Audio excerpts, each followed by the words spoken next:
If the crypto crowd was hoping for a rate cut bump yesterday, they haven't exactly gotten it. Bitcoin is down 3% today. It's around 90K. You can feel it's kind of on a knife edge there. Some risk-off sentiment following Oracle's earnings last night, not helping either. But it's not just a today story, of course. Bitcoin is down more than 20% over the past 3 months. But my next guest says no mind. He sees the crypto market still growing 10 to 20x over the next decade, no sweat.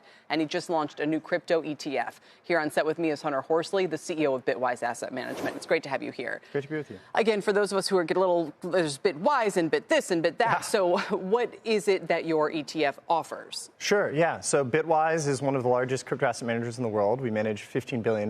We serve banks, financial advisors, institutions. And just this week, we introduced the largest crypto index ETF in the world, ticker BITW, the Bitwise 10 Crypto Index ETF.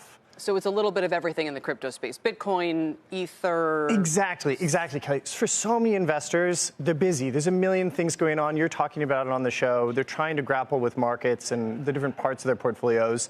They say, I think crypto's here to stay. I think it'll be higher in the future. I don't know how it's all going to play out with Bitcoin and Ethereum and Solana and other things. I just want exposure so that I wake up in 3 years and I'm on the right side of it. BITW is now, for the first time, making that possible. The ETF's over $1 billion and gives investors a great instrument to How much turnover is there going to be? You know, it does seem in the crypto world like one day Solana's the cool kid and the next thing it's something else, and especially it's something where I would argue there's no intrinsic value. How do you determine what deserves a place and what doesn't and when? That's such a great question. So we've been running this fund for 8 years, believe it or not. And Bitwise has been around for 8 years through all the evolutions of the space. And it's not as simple as pulling up a website like CoinMarketCap and just taking the top 10 assets. We have to screen assets for things like market cap and liquidity and regulatory considerations. So, for instance, a number of years ago, people may remember there was an asset called Terra Luna. Yes. That notoriously blew Terra up. Wolf. Yeah, exactly. There was a wolf tattoo that one individual got.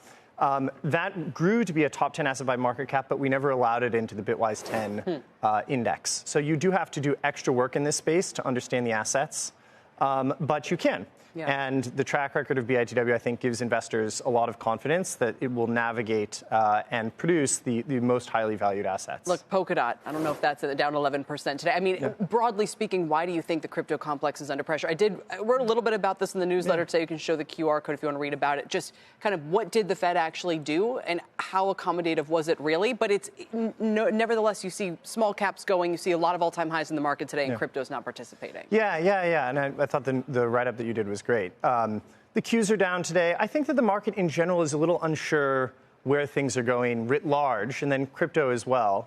The bigger picture story from my vantage point in crypto is that you have some long-time holders who are taking some risk off the table. And then on the other side, across our client base, let me give you an example. We've been around for 8 years. In the last 6 months, 4 of the largest banks in the country have approved access to Bitwise crypto ETFs. Never before in the 8 years. I know where you're going with this, though, that and it's kind of funny because all of the retail investors who have become big by their early exposure to crypto are now just, I don't want to say dumping. The institutions are coming and saying, well, I'm happy to give this to you and pocket my gains now, and good luck to you. Right. Yeah, so I think, you know, if you're an individual who has $100,000 in your savings account and you now have $10 million of crypto, you want to make sure that you lock in some of that. And I think when Bitcoin crossed 100,000, that thought really landed in a lot of people's minds. But the reality is that crypto is a small asset class. And I think the important story this year is that it's entering the mainstream. It's going on wirehouse platforms. In the third quarter of this year, Bitwise had more wealth management firms and institutions buy a product than any time in our 8-year history. Oh, I've seen advisors saying your 60-40 portfolio should now be stocks and crypto.